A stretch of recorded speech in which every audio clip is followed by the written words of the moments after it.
Did you know the Sahara wasn't always a desert? Imagine a Sahara filled with lakes, rivers, and abundant vegetation. This is not a flight of fancy but a journey back in time, when the Sahara was a green paradise, a period that extended from approximately 10,000 to 5,000 years ago. This era, known as the Green Sahara period, was characterized by a more temperate climate, making the Sahara a hospitable home for early human populations. The Sahara, during this lush period, was a bustling hub of life. It was home to early human groups, from hunter-gatherers who roamed the lands in search of game and forage, to pastoralist communities that later emerged, tending to herds and living a semi-nomadic lifestyle. The Sahara's greenery offered them a bounty of resources. They could fish in its lakes and rivers, cultivate crops, and domesticate animals. But these early inhabitants of the Sahara were not just surviving, they were thriving, creating vibrant cultures. The evidence is etched into the very landscape they inhabited. Archaeologists have discovered numerous artifacts, including rock art, pottery, and other remnants of these ancient societies. These artifacts attest to their intricate knowledge of their environment, their creativity, and their cultural sophistication. Rock art, in particular, provides a window into their world. These ancient designs and symbols, etched into stone, tell stories of their daily life, their beliefs, and their interactions with the world around them. They depict humans, animals, and even scenes of hunting and gathering, giving us a glimpse into their way of life. Pottery, too, speaks volumes about their society. These aren't just functional items, they're works of art, showcasing their aesthetic sense and craftsmanship. Each piece tells a story of its own, revealing insights into their social structures, rituals, and even trade relations. So the Sahara was once a lively place, brimming with human activity and rich cultures. It was a green oasis teeming with life, a testament to human adaptability and resilience. This vibrant chapter in our history challenges our perception of the Sahara, reminding us of its past as a green haven and its role in shaping early human societies. But then, something changed. The Sahara began to dry up. This change wasn't sudden, but rather a gradual process unfolding over thousands of years. The Earth's climate, as it is prone to do, shifted. Rainfall became less frequent, the air more arid, and the once lush landscapes began to transform. Imagine the Sahara, once a land of lakes and rivers, slowly drying up, its abundant greenery giving way to barren sand dunes, its once vibrant ecosystem becoming a harsh, unforgiving environment. This process, known as desertification, was set into motion by a natural climate shift, a shift that would forever change the face of the Sahara. But what does this mean for the people who called this place home?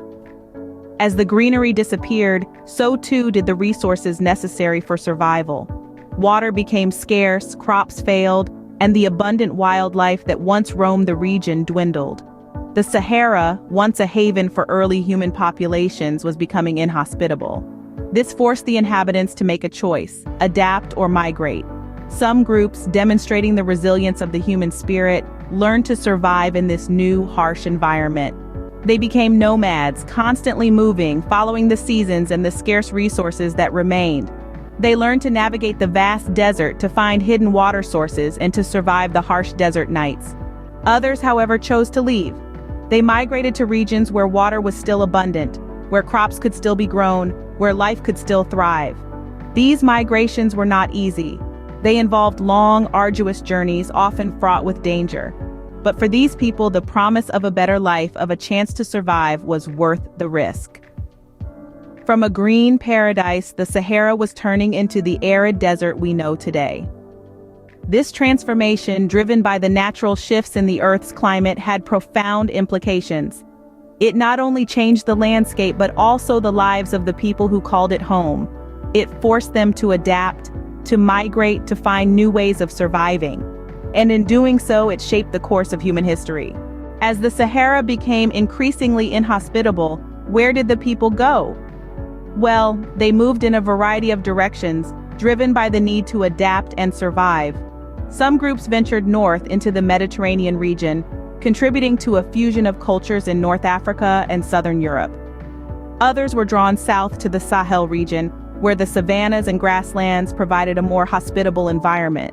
There were those who chose to move eastward, towards the Nile Valley and the Horn of Africa, finding solace in these fertile lands. And let's not forget the groups who journeyed westward, traversing the breadth of the African continent. These migrations weren't aimless wanderings, though. They followed logical patterns, often tracing ecological zones and water sources.